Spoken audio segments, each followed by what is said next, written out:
आज है 17 सितंबर 2024 दिन मंगलवार। नमस्कार, जय जोहार। चलिए देखते हैं झारखंड की 25 फटाफट बड़ी खबरों को। पर इससे पहले आप वीडियो को कहां से देख रहे हैं कमेंट में बताना बिल्कुल न भूलें। झारखंड के 4 जिलों में आज फिर भारी बारिश, रेड अलर्ट जारी। मौसम विभाग ने आज भी भारी बारिश को लेकर अलर्ट जारी किया। राज्य के 4 जिलों में अत्यधिक भारी बारिश को लेकर रेड अलर्ट जारी किया गया, जिसमें गढ़वा, पलामू, लातेहार, सिमडेगा शामिल है।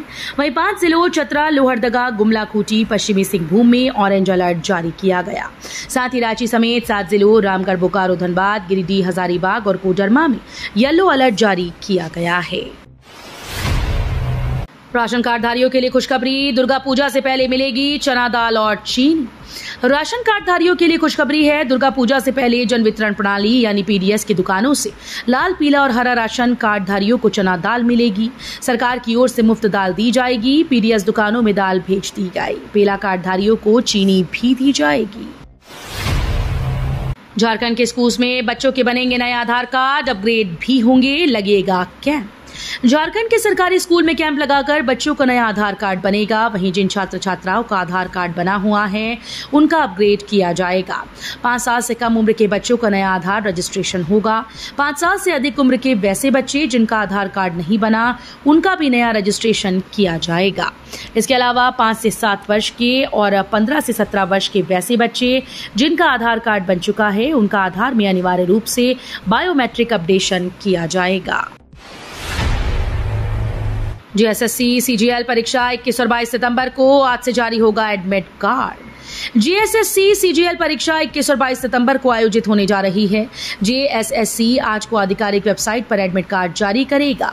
आयोग ने अभ्यर्थियों के रजिस्टर्ड मोबाइल पर मैसेज भेजकर परीक्षा केंद्र और परीक्षा तिथि के साथ प्रवेश पत्र कब और कैसे मिलेगा इस संबंध में सूचना पहले ही जारी कर दी है। इससे पहले ये परीक्षा 28 जनवरी और 4 फरवरी को आयोजित होनी थी। प्रश्न पत्र लीक होने के कारण इस परीक्षा को रद्द कर दिया गया था। मैया सम्मेलन से झारखंड में विधानसभा चुनाव का शंखनाद करेगी कांग्रेस। राज्य में 22 सितंबर को मैया सम्मेलन का आयोजन किया जाएगा। इस कार्यक्रम से झारखंड में कांग्रेस विधानसभा चुनाव का शंखनाद करेगी। बंधु तिर्की ने कहा कि पिछले 4.5 वर्षों के दौरान महागठबंधन की सरकार में जनता के हित में जितने कार्यक्रम चलाए जा रहे हैं और उससे जितने लोग लाभान्वित हो रहे हैं, उसी को देखते हुए मुख्यमंत्री और कांग्रेस नेताओं के सम्मान में मैया सम्मेलन का आयोजन किया जा रहा है। झारखंड में सरना धर्म कोड को लेकर गरमाई राजनीति, कांग्रेस ने पीएम मोदी को लिया आड़े हाथ। झारखंड के स्वास्थ्य व खाद्य आपूर्ति मंत्री बन्ना गुप्ता ने प्रधानमंत्री नरेंद्र मोदी के जमशेदपुर दौरे पर झारखंड की जनता की ओर से सवाल पूछे। आदिवासियों के लिए सरना धर्म कोड लागू करने की कब तक घोषणा करेंगे? पिछड़ों को 27% आरक्षण को लेकर क्या किया गया? झारखंड की चुनी सरकार को अपदस्थ करने के लिए व्याकुल भाजपा क्या कथित तौर पर अपमानित हुए चपई सोरेन को एनडीए का मुख्यमंत्री पद का उम्मीदवार घोषित करेगी? वर्तमान राज्य सरकार पर युवाओं को ठगने का आरोप। सांसद दुलू महतो ने कहा कि वर्तमान सरकार युवाओं को ठगने का काम कर रही है। हेमंत सोरेन ने कहा था कि उनकी सरकार बनने पर 5 लाख युवाओं को प्रतिवर्ष रोजगार दिया जाएगा, परंतु एक भी युवा को रोजगार नहीं दिया गया। राज्य सरकार को युवाओं की कोई चिंता नहीं है। उन्होंने कहा कि आने वाले विधानसभा चुनाव में जनता भाजपा की सरकार बनाएगी, तब विकास का कार्य काफी तेजी से होगा। बीजेपी ने दिया यात्रा थीम, न सहेंगे न कहेंगे, बदल कर रहेंगे। बीजेपी झारखंड के प्रमंडलों में परिवर्तन यात्रा निकाल रही है। इसके लिए केंद्रीय नेताओं को आमंत्रित किया गया। यात्रा का थीम है न सहेंगे न कहेंगे, बदल कर रहेंगे। इसके जरिए हेमंत सोरेन सरकार की 5 साल की कुव्यवस्था, भ्रष्टाचार और बांग्लादेशी और रोहिंग्या घुसपैठ से आदिवासी जनसंख्या में हो रहे बदलाव से जनता को अवगत कराया जाएगा। पूरे झारखंड का दौरा करेंगे भाजपा के नए पोस्टर बॉय चपई सोरेन। चपई सोरेन अब भाजपा के रंग में रंगे हैं। उनके भाषणों में बांग्लादेशी घुसपैठ से आदिवासी जनसंख्या के कम होने का दर्द रहता है। संताली भाषा में शुरुआत कर जय श्री राम के नारे से उनके भाषण का अंत होता है। चपई सोरेन भाजपा के नए पोस्टर बॉय हैं। निजी तौर पर शालीन लेकिन राजनीति में आक्रामक चपई सोरेन को भाजपा नेतृत्व आने वाले विधानसभा चुनाव में अहम रोल दे रहा है। पीएम मोदी के कारण 9 घंटे ब्लॉक रहा नेशनल हाईवे, जेएमएम का बीजेपी पर निशाना। सत्तारूढ़ झारखंड मुक्ति मोर्चा ने भाजपा को सुझाव दिया कि सरकारी कार्यक्रम को राजनीतिक बनाने से परहेज करें। महासचिव सुप्रियो भट्टाचार्य ने कहा कि प्रधानमंत्री नरेंद्र मोदी जमशेदपुर की चुनावी सभा के लिए 130 किलोमीटर सड़क से गए। इसकी वजह से झारखंड की लाइफलाइन NH-33 9 घंटे तक ब्लॉक रहा। उन्होंने तंज कसा कि सत्ता के लिए ये कुछ भी कर सकते हैं, घर से लेकर पार्टी विधायक तक तोड़ सकते हैं, इसमें सफल नहीं होंगे तो जेल भेजेंगे, झूठे केस डालेंगे। पीएम नरेंद्र मोदी के 74वें जन्म दिवस पर रक्तदान शिविर कल। देश के प्रधानमंत्री नरेंद्र मोदी के 74वें जन्म दिवस पर विशेष रक्तदान शिविर कल जमशेदपुर स्थित ब्लड बैंक में आयोजित किया गया। यह आयोजन भाजयुमो सरायकेला खरसावां जिला कमेटी कर रही है। इसमें तीनों विधानसभा से 1001 यूनिट रक्त संग्रह करने का लक्ष्य रखा गया है। ये जानकारी प्रेस वार्ता में भाजयुमो जिलाध्यक्ष अनुराग जायसवाल, भाजपा जिलाध्यक्ष उदय सिंह देव, भाजयुमो के प्रदेश प्रवक्ता विनोद राय, आनंद झा गांधी आदि ने दी। इनर व्हील क्लब ऑफ युवा के द्वारा बिरहोर बस्ती में बच्चों के बीच स्कूल बैग का किया गया वितरण। इनर व्हील क्लब ऑफ युवा द्वारा NTPC के सहयोग से बिरहोर बच्चों के बीच स्कूली बैग का वितरण किया गया। ये कार्यक्रम समुदाय के बच्चों की शैक्षणिक आवश्यकताओं को पूरा करने और उन्हें शिक्षा के प्रति प्रेरित करने के उद्देश्य से आयोजित किया गया। अमित शाह भोगनदी की परिवर्तन यात्रा से भरेंगे हुंकार, आज से बीजेपी की तैयारी तेज। केंद्रीय गृह मंत्री अमित शाह 20 सितंबर को साहिबगंज से झारखंड बीजेपी के चुनावी अभियान परिवर्तन यात्रा का शुभारंभ करेंगे। साहिबगंज जिले के भोगनदी से परिवर्तन यात्रा की शुरुआत की जाएगी। वे साहिबगंज जिला मुख्यालय के पुलिस लाइन में विशाल जनसभा को संबोधित करेंगे। हेमंत सरकार ने 58,000 कर्मियों को चुनाव से पहले दी बड़ी खुशखबरी। हेमंत सरकार ने steel authority of India limited में कार्यरत अधिकारी कर्मचारियों के महंगाई भत्ते में 2.9% की वृद्धि होगी। नई दर 1 अक्टूबर 2024 से प्रभावी होगी। इससे बोकारो इस्पात संयंत्र समेत कंपनी की अन्य इकाइयों के 58,000 कर्मी लाभान्वित होंगे। इस बढ़ोतरी के बाद उनका वर्तमान महंगाई भत्ता 44.8 से बढ़कर 47.7% हो जाएगा।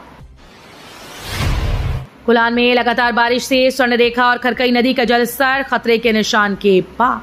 कोलान प्रमंडल में लगातार बारिश से जनजीवन अस्त व्यस्त हो गया है। सरायकेला और आसपास के इलाके में भी भारी बारिश हो रही है।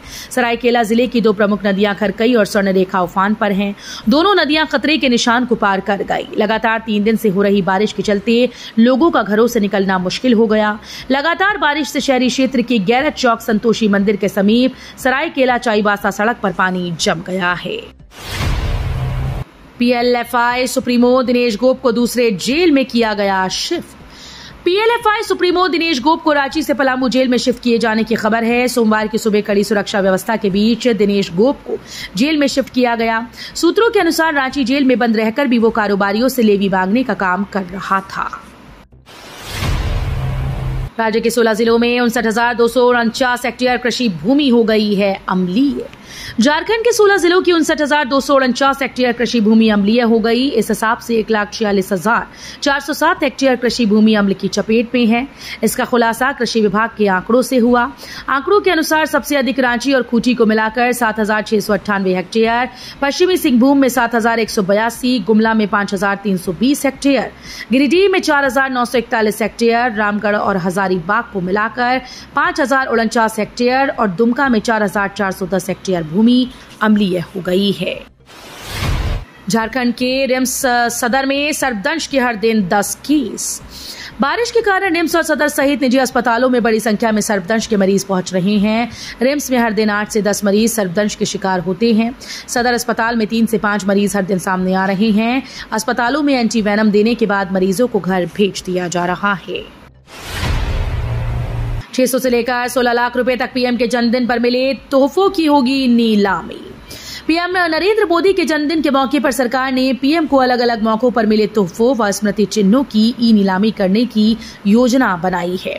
ये ई नीलामी आज से 2 अक्टूबर तक चलेगी। इस नीलामी से मिलने वाली रकम को नमामि गंगे परियोजना में दिया जाएगा, जिसकी शुरुआत कीमत 600 रुपए है, तो वहीं दूसरी ओर सबसे महंगा उपहार की शुरुआती 16 लाख रुपए। पीएम मोदी ने दिया 100 दिनों का रिपोर्ट कार्ड, बताया 1000 साल का प्लान। गुजरात दौरे के दूसरे दिन प्रधानमंत्री नरेंद्र मोदी सोमवार को अहमदाबाद के जीएमडीसी मैदान में आयोजित भव्य स्वागत समारोह में शामिल हुए। यहां प्रधानमंत्री नरेंद्र मोदी ने कहा कि मैंने लोकसभा चुनाव के दौरान आप सभी को और देशवासियों को एक गारंटी दी थी। मैंने कहा था कि तीसरे टर्म के पहले 100 दिन में देश के लिए अभूतपूर्व फैसले लिए जाएंगे। बीते 100 दिनों में मैंने दिन रात नहीं देखा, 100 दिन के एजेंडे को पूरा करने के लिए पूरी ताकत झोंक दी। इस दौरान पीएम मोदी ने कहा कि भारत अगले 1000 सालों के लिए वृद्धि का आधार तैयार कर रहा है। झारखंड में स्टेनोग्राफर के लिए 455 पदों पर भर्ती, जल्द कर लें अप्लाई। झारखंड कर्मचारी चयन आयोग के द्वारा कई विभागों में स्टेनोग्राफर के पद के लिए भर्ती निकाली गई, जिसके लिए आवेदन की प्रक्रिया अभी जारी है और आप 5 अक्टूबर तक आवेदन कर सकते हैं। जेएसएससी स्टेनोग्राफर भर्ती के लिए आवेदन करने के लिए सामान्य ओबीसी और ईडब्ल्यूएस वर्ग के लोगों को 100 रुपए की आवेदन राशि का भुगतान करना होगा। वहीं एसटी और एससी वर्ग के लोगों को 50 रुपए का आवेदन शुल्क देना होगा। एनडीए गठबंधन में आधा दर्जन सीटों पर फंसा पेश, नीतीश कुमार और चिराग को बड़ी उम्मीदें। झारखंड विधानसभा चुनाव में जहां आजसू पार्टी के साथ भाजपा का गठबंधन लगभग तय है, वहीं जदयू, लोजपा और एनसीपी ने भी एनडीए गठबंधन के तहत चुनाव लड़ने की घोषणा कर दी। सभी दलों का प्रयास है कि जितनी भी सीटें मिलें, चुनाव एनडीए फोल्डर के तहत ही लड़ा जाए। हालांकि चारों दलों के गठबंधन में विधानसभा की आधा दर्जन सीटें पेच फंसा रही हैं। अमित शाह का बड़ा बयान, आतंकवाद को पाताल में दफन करेंगे। जम्मू कश्मीर के किश्तवाड़ में एक रैली के दौरान गृह मंत्री अमित शाह ने कहा कि जम्मू कश्मीर में आतंकवाद को पाताल में दफन कर देंगे। जिस गठबंधन ने नेहरू, गांधी व अब्दुल्ला परिवार ने यहां आतंकवाद फैलाया, वो फिर से आपका आशीर्वाद लेना चाहते हैं। दूसरी ओर पीएम मोदी विकसित कश्मीर बनाना चाहते हैं। धारा 370 हटने के बाद यहां की महिलाओं को जो आरक्षण मिला, उसे वो समाप्त करना चाहते हैं। जातीय जनगणना कराएगी मोदी सरकार, आरएसएस की भी सहमति के बाद मंथन तेज। मोदी सरकार जल्द की जातीय जनगणना कराने का ऐलान कर सकती है। सूत्रों के अनुसार जनगणना के लिए काम शुरू हो चुका है। माना जा रहा है कि जातीय जनगणना को लेकर मोदी सरकार का बदला हुआ रुख आरएसएस के स्टैंड के चलते है। हाल ही में हुई आरएसएस की बैठक में इसको लेकर सहमति की गई थी। बता दें कि एनडीए की सहयोगी पार्टी जेडीयू और एलजेपी भी जातीय जनगणना कराने की मांग कर चुके हैं। बीजेपी के घुसपैठ के मुद्दे के काट निकालने में जुटे हेमंत सोरेन। झारखंड विधानसभा चुनाव के पहले भाजपा के रणनीतिकारों ने बंगाल की सीमा से सटे संताल परगना प्रमंडल के जिलों में बांग्लादेशी घुसपैठ का मुद्दा जोरदार तरीके से उठाया है। पीएम की जमशेदपुर रैली में इसका उल्लेख किया गया। इससे स्पष्ट है कि आगामी विधानसभा चुनाव में इसी के आसपास राजनीतिक बिसात बिछेगी। इसके खिलाफ हेमंत सरकार भी रणनीति बनाने में पूरी जोर शोर से जुट गई है। तो ये थी झारखंड की 25 बड़ी खबरें। रोजाना ऐसे ही सबसे पहले अपडेट पाने के लिए चैनल को सब्सक्राइब और वीडियो को शेयर जरूर करें। धन्यवाद।